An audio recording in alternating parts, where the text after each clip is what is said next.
Hello everyone, welcome back. Today I'll be showing you how to recreate the Selena Quintanilla costume. What you'll need is some scissors. Make sure your scissors work really good. You need some pins, a pair of pants or a pattern of your choice, and about 1.5 yards of fabric. This is the closest I found to the color. You can be creative on what color to get. And I left it up to a little bit below the knee. The outfit has some bell bottom, so I don't need to go all the way.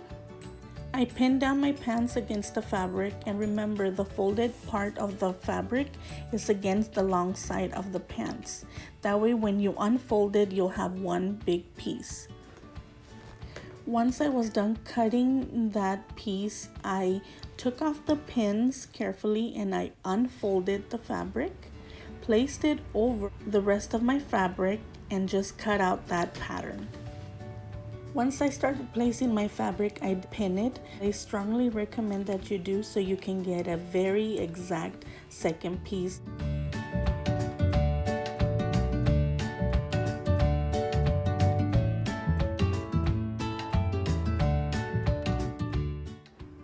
Once you have your two pieces, and put them on top of each other to create one piece.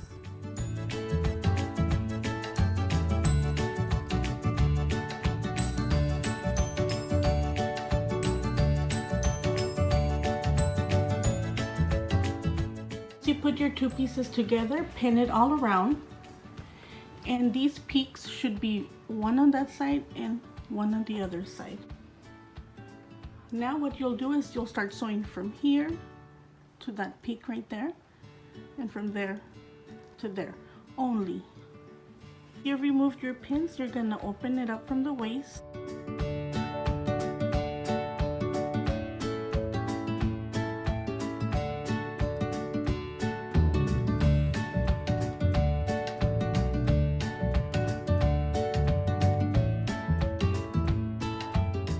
So we're gonna sew this way and this way.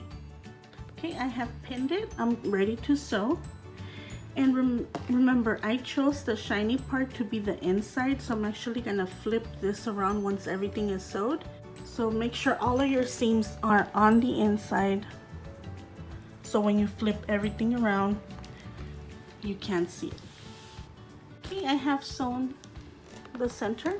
Now what we're gonna do is we're gonna try it on, make sure it fits, and we're gonna see how much we need to take in on the waist. It has to be smooth on your waist. You can go ahead and fold it in a little bit to give it a little hem.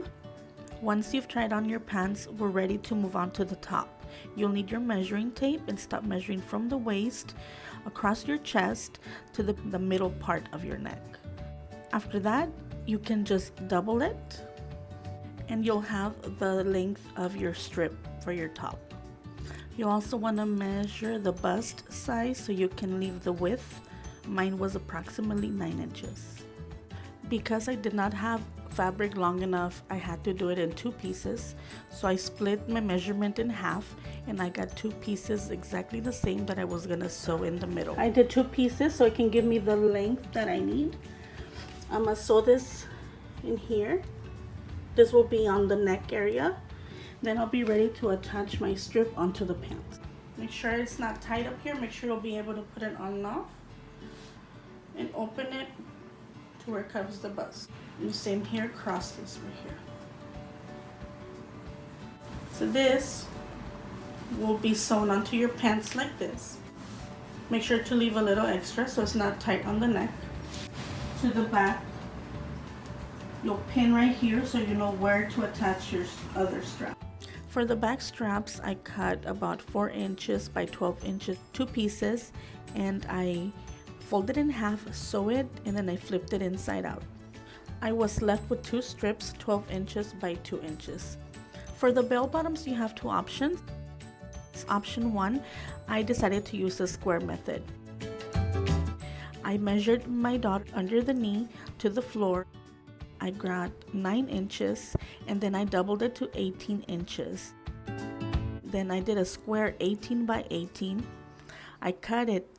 I folded into a triangle like you see in this video, and I cut the center. I cut a little bit at a time until I was able to fit her leg inside the hole and was able to pin it properly onto the pant leg.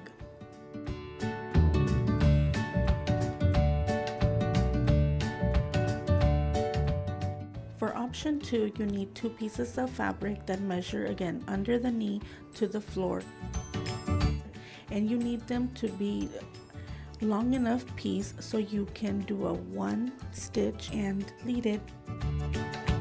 Use the needle and thread and then pleat to get it as long as it will go around your knee and pin it to the pant leg.